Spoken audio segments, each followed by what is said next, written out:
hello guys. So for today's video, bubunutin yung teeth ni Ate Kisha ni Daddy. Daddy, anong gagawin mo? Explain mo yung gagawin mo, Daddy. Ito, sinulid lang basic kung paano. So, Kung ipakita paano mo. magtanggal ng ngipin. Iwan mo na yun, Mami. Iwa mo na yung ice pa. Patingin nga ako. Ito po yung kakainin ni Ate Kisha after po niya mabunot ng teeth. Ah? Muna. Saglit lang yan. Ayan na, ayan na. Saglit lang yan. Saglit lang yan, anak.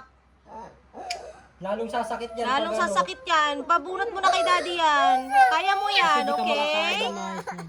Kaya mo yan. Close your eyes na lang. Kaya mo yan. Wala pa nga. Wala po mo. Oo, naman.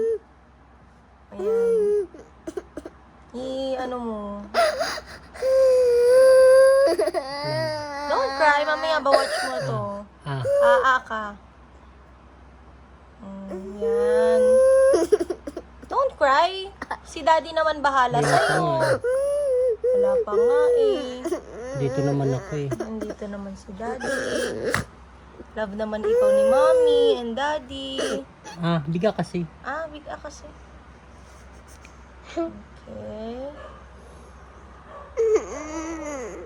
O, diba? Hindi naman halata. Dalawa yan, babe. Isa lang. 1, 2, 3. Lang. Diba? Hindi naman. O, tapos na. Go, akin na. Bigay mo yung ano. Ayan, matigas pa yan. Yung